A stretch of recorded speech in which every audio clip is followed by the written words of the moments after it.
हाग्रामा महिलारि बिथांनि आथिं हमनानै खुलुमहैनायखौ बिथांमोनहा बोर होआखै, बरंसो बिथांमोनखौ बे मोनसे फानजारियाव सानाय बायदिसो खालामनानै दिनैहाय रायजो राजानि गेजेराव एक्सप'ज खालामदों। WPTनि मन्थ्रि चन्दन ब्रह्म बिथाङाबो बेखौनो होनबाय, नङाले गर्जन आं WPTनि मन्थ्रि, आंनि सिगनेचार नङाबा बे उमुगा जोंखौ लाफानानै नङागौमानि बिथांमोना बर'नि थामथि एकर्डखौ खालामनो हाया, फुरा हब होदोंमोन जोंनो। बिथोरावनो आङो आसाम प्रदेश कंग्रेस कमिटिनि जानानै आरो बड'लेण्ड कंग्रेसनि जानानै चिरां दुवार्सनि पर्टेल निउसनि बयनिसिमबो बिथांमोननिसिम खुलुमनायखौ जासिगोरदों आरो गासै बड'लेण्ड हालामनि नायगिरि बिथांमोननिसिम आंनि खुलुमनायखौ जासिगोरबाय।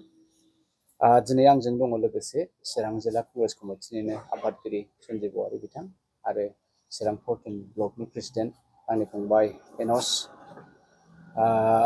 जोङो दिनैहाय गुदिथारावनो दिनैनि बे प्रेस मिट लेंनायनि उद्देश्यआनो जाहैबाय मैया दाखालिनिफ्रायनो बिराद दुंदुं हाव मोनसे बाथ्राखौ लानानै जे बड'लेण्डआव सोलिबाय थादों। दा बे जिनिसखौसो आङो जोंनिफ्राय कंग्रेसनि जानानै फंनैसो आं गोसो गैयामोन, इसुखौ बारा मोजां मोनाखैमोन आं, खिन्थु बुंनो गोनां जादों, बेखायनो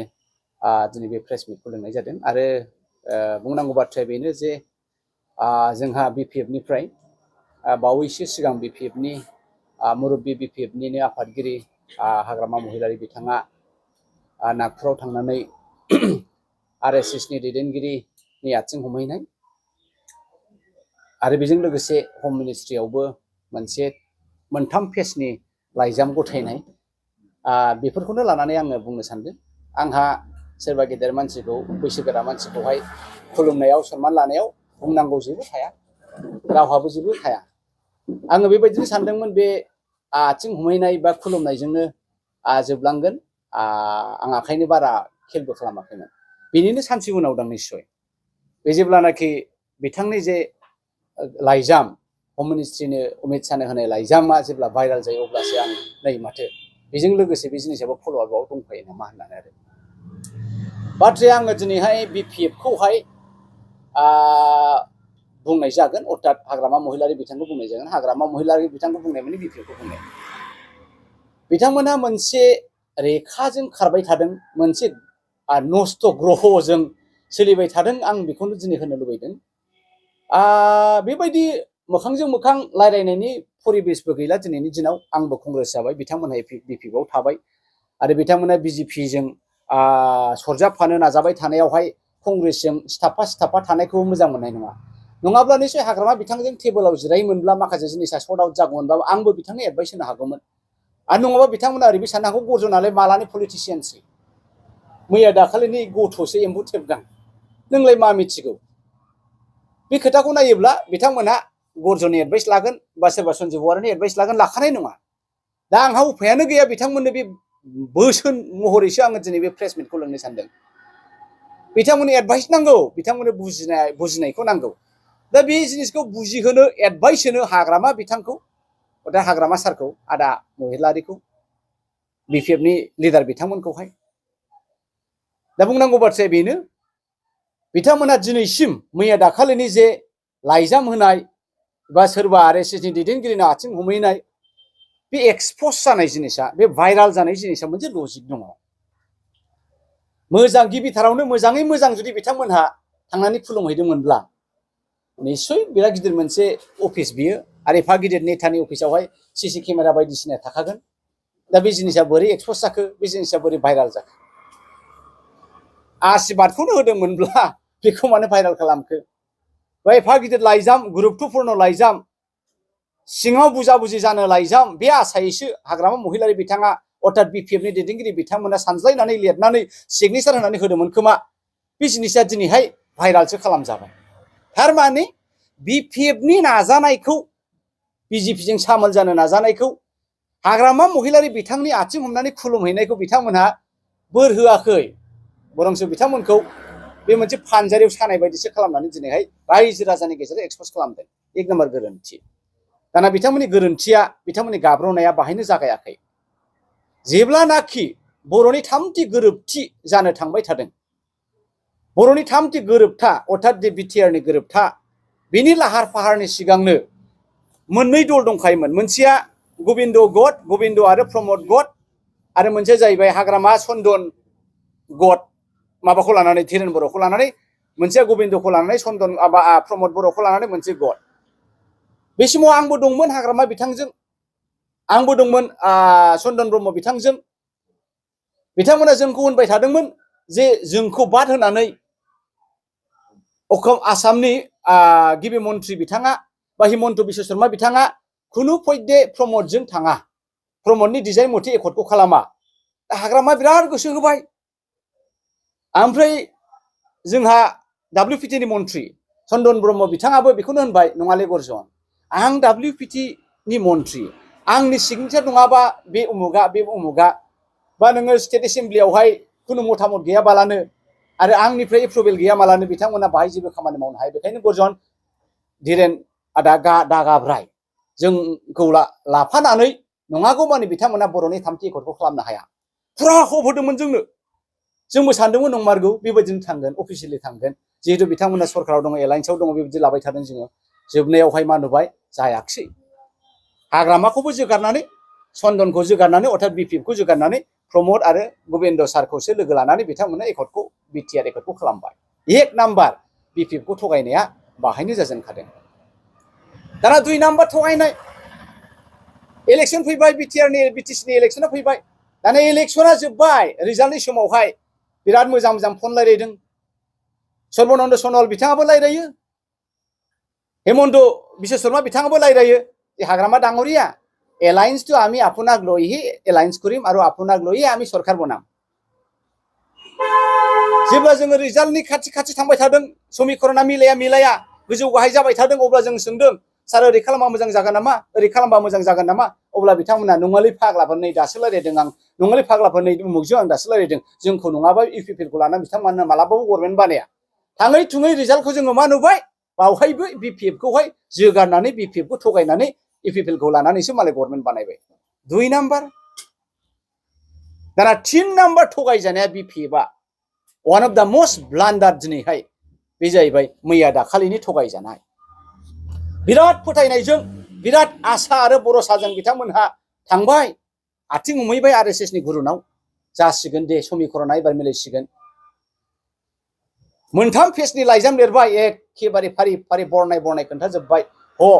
बेखौ बिथांमोना अफिसियेलि बेखौ बिथांमोना डिप्लोमेटिकलि लायाखिसै बेखौ मा खालामबाय अपेननि बे उदां अख्राङावसो भाइरेल खालामनानै होजोब्बाय बे मा फोरमायखो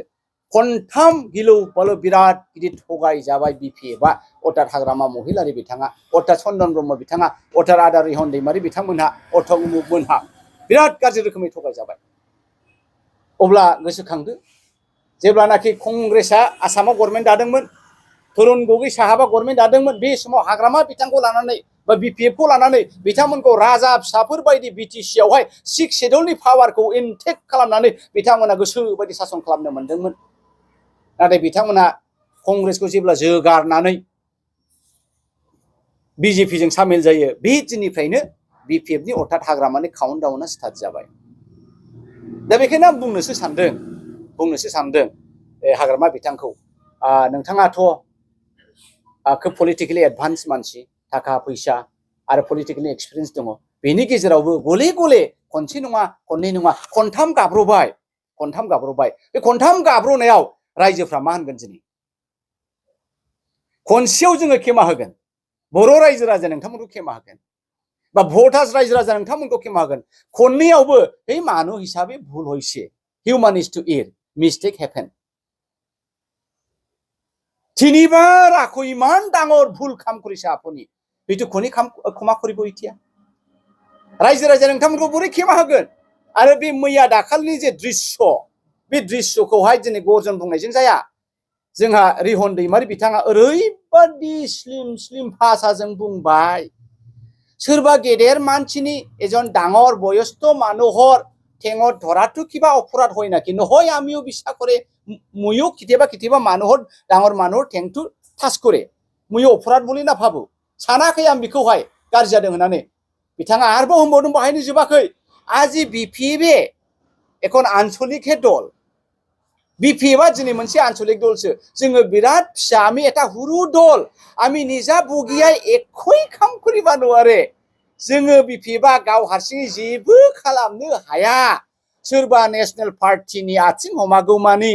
सोरबा बोलो गोरासिनि आथिं हमागौमानि एडजास्ट जाहैयागौमानि बिपिएफआ दिनै जेबो मावनो हाया अर्थात डेभेलपनि खामानिखौ मावनो हाया बड'लेण्डआव डेभेलप लाबोनो उमुक लाबोनो बिथाङा गावनि खुगाजोंनो सिखार जाबाय बहाय मा नुदों गले गले बर' रायजो राजायाबो आंखौ बुजिदाखैमोन कंग्रेसआव मानो हाबफैखो नोंथाङा आन्दोलनकारि मानो कंग्रेसआव हाबफैखो नोंथाङा आन्दोलनकारि नोंथाङा मानो बिजेपिआव हाबफैखो दिनै खारनखौ बुजिदो एखेबारे गावनि दृश्यजों गावनि दिन्थिनायजों बिराद स्मार्ट मावनाय बायदि मोनदोंमोन हाग्रामाया गाब्रबाय आरो बे गाब्रनायखौ बिराद मोजां गेबें गोरलै रावजों बर'नि आरो असमियानि रिहन दैमारिया बुंबाय जे आनसलिक दला जेबो मावनो हाया पलिटिकेलि कमप्लिटलि बियो सेन्टारनाव बा सेन्ट्रेल गभर्नमेन्टआवसो भरोसा खालामो गमामायैनो बेनोबा बिजेपिखौ नोंसोर फोथायबाय थांबाय गले गले खनथामसिम थगायजाबाय अब्ला सोरखौ भरोसा खालामबावनो नोंथाङालाय नेशनेल पार्टियाव थांबाय थगायबाय गले गले जोंनि इउपिपिएलआबोथ' बेखौनो खालामदों प्रमदआबोथ' बेखौनो खालामदों इउपिपिएल हारसिङै जेबो मावनो हाया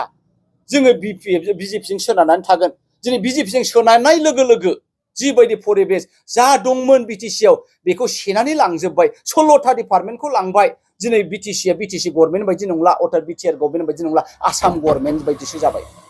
दा अब्ला मोननैबो फेलियर बिपिएफआबो फेलियर आरो इउपिपिएलआबो फेलियर बिजेपिनि अननाय आरो साहारा नङाबानो बिथांमोना गावनि आथिङाव गसंनो हाया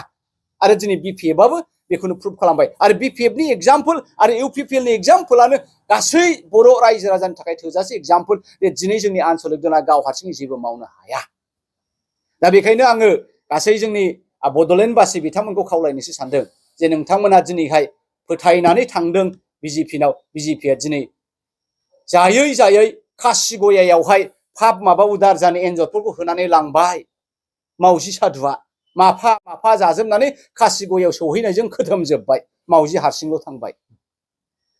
बेबायदिसो जागासिनो दङ दिनै बिपिएफआथ' जोबखाबाय दिनै गावसिनि दृश्यआनो फोरमायबाय बेखौ माने इउपिपिएलआबो जोबनो थांगासिनो दङ अब्ला सोरखौ नांगोन बेखायनोथ' आङो बुंदों दिनै बर'फ्रा जोंहानि मोनसे बिराद गोनांथार इसु दङ आरो बे इसुखौहाय आनसलिक दला मावफुंनानै लानो हाया नेशनेल पार्टिनि अननाय नांगौ दा नेशनेल पार्टिनि अननाय नांगौबा नोंथांमोना बिजेपिजों थांजोब गासिबो थांजोब थांबायानो नङा होमबा माथो मोनखो दिनै फिथाइया थगायनानै जाजोबबाय आरो बेखौ फोथाया मोनसे पार्टिया बिपिएफआ उन जों थांथारगोन जों आवगायनानै थाहैगोन हनै गिलु बालु एखे उदां अख्राङाव एक्सपज खालामजाबाय थगायजाबाय मा होनगोन मा मागोन माबा माबि दुसिलांबाय होनथावा नोंथांमोनासो सोंगोन ना मा आं गिगासिनो दङ बेखौहाय दा बेखायनो आं बुंनोसो सानदों कंग्रेसआव फै मानो इनडाइरेक्ट गभर्नमेन्ट बेलाय इउपिपिएलआ हायाबा बिपिएफआबो हामाराबा नंगुबैयैनो बिथांमोना आनसलिक जेबो मावनो हायाबा बयबो रायजो राजाफ्रा ज' जाजाय गिर्जाब दोलै नोगोरै कंग्रेसआव हाबफैदो नेशनेल पार्टियाव नोंसोरनो थादो नोंसोरनो लिडार जादो नोंसोरनो मा नांगौ दाफुंनानै लादो आं बेखौसो खावलायनो सानदों बेनो जोंनि प्रेस मिट लिंनायनि उद्देश्यआ बिथांनि बै लेटार होनायाव मा लिरनाय दं आरो जोङो ससियेल मिडियाफोराव नुनो मोनदों माखासे रिलिजियास बा धोरोमनि एसे हाबनायनि माखासे सोदोबफोरखौ लिरना होनाय नुदों जोङो स' बे लेटारनि गेजेरजों बे लिरनायनि गेजेरजों बर' समाजनि गेजेराव बर' हारिनि गेजेराव माबा मोनसे बेले बेजे लाबोदों नामा मैया दाखालिसो जोङो सत्य रन्जन बराखौहाय बरजननि बुंलायनो नङा गासिबो बर' राजखान्थि दोलोआनो जा माबा मोनसे समाजारि सामाजिक आफादानो जा बयबो बिथांखौ जोङो निन्दा खालामदों जे बिथांनि साननाय मथे बर' हारिया सोलिया जेखि धोरोमावनो थाया मानो जों बयबो बर'आ बर'खा आरो जोंनि गेजेराव गावस्रा गावस्रि खालामनो दालाबो होननानै जों बयबो होनदोंमोन दिनैहाय बिपिएफनि जे दृश्य बा अर्थात हाग्रामा महिलारिनि बे दृश्य आङो बिथांखौ बेखौ लानानै बुंनोनो गोसो गैया आं फोथायनोनो गोब्राब मोनदों हाजार लाख बिदा फंबाया दिनै बिथांनो भट होनानै बिथांखौ गले गले देरहा होबोदों राजा खालामदों बे 18 जन देरहानाया बे भटार्सफोरनिनो खामानि दिनै बिथाङा बेबायदि धोरोमखौ लानानै जे माबा मोनसे खालामनो नागिरदों बेखौथ' जों फोथायाखैमोन मानो मावखो दा बेनो मोनसे फोरमायनो नागिरदों जे दिनैनि दिनाव बिथाङा गावनि पावारनि थाखाय गावनि शेयारनि थाखाय हामथारै खामानिखौ मावगोन नामा आं बेखौसो गिदों आरो ओरैबो बेरखांदों सिगाङाव होमबालाय बिथांमोनहा मावजि साधुसो दिन्थिफ्लादोंमोन नामा सेकुलारिजम डेम'क्रेटिक जोङो बयखौबो बिदा फंबाय मा बर' मा हारसा मा ख्रिस्टान मा हिन्दु मा बाथौ जों ज' बयखौबो नांगौ होननाया बे ड्रामासोमोन नामा